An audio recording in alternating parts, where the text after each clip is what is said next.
ماضی میں کیے گئے گناہوں کو یاد کریں اور خاموشی کے ساتھ ان کی معافی مانگتے رہیں۔ ایسے ہی لوگوں میں اعلان نہ کرتے پھریں کہ میں بڑا گنہگار ہوں۔ زندگی میں سکون کے لیے لازم ہے کہ انسان غیبت، چغلی، حسد اور لالچ سے دور رہے۔ جس چھاؤں سے عزت نفس زخمی ہو اس چھاؤں سے دھوپ بہتر ہے۔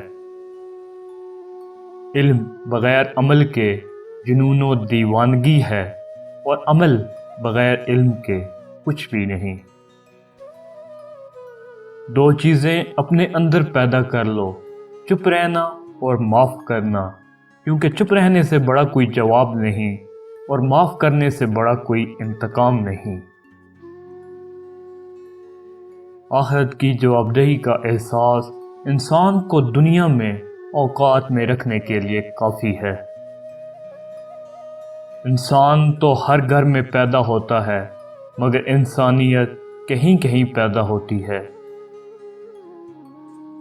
جو ظلم کے ذریعے عزت چاہتا ہے اللہ اسے انصاف کے ذریعے ذلیل کرتا ہے۔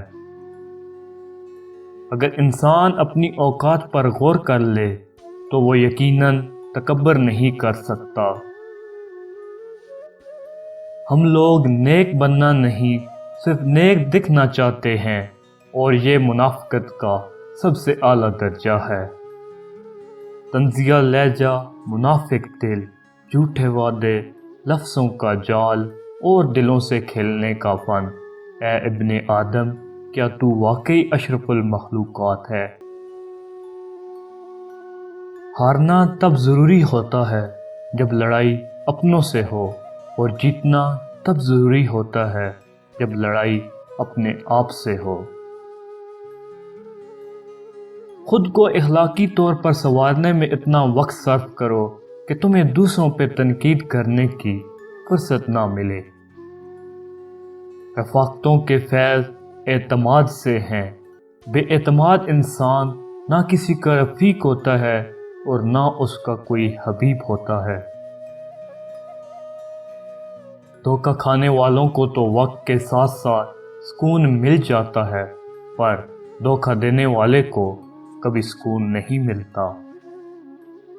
یاد رکھیے، جائز کمائی انسان کھاتا ہے لیکن ناجائز کمائی انسان کو کھا جاتی ہے۔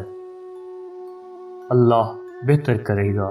یہ وہ الفاظ ہیں جن سے انسان کی آدھی پریشانی ختم ہو جاتی ہے۔ زندگی جب دیتی ہے تو احسان نہیں کرتی اور جب لیتی ہے تو لحاظ نہیں کرتی۔ زندگی کی حقیقت یہ ہے کہ انسان پل بھر میں ماضی بن جاتا ہے۔ لوگوں کو حالات اس لیے مار دیتے ہیں کیونکہ وہ حالات کو نہیں مارتے۔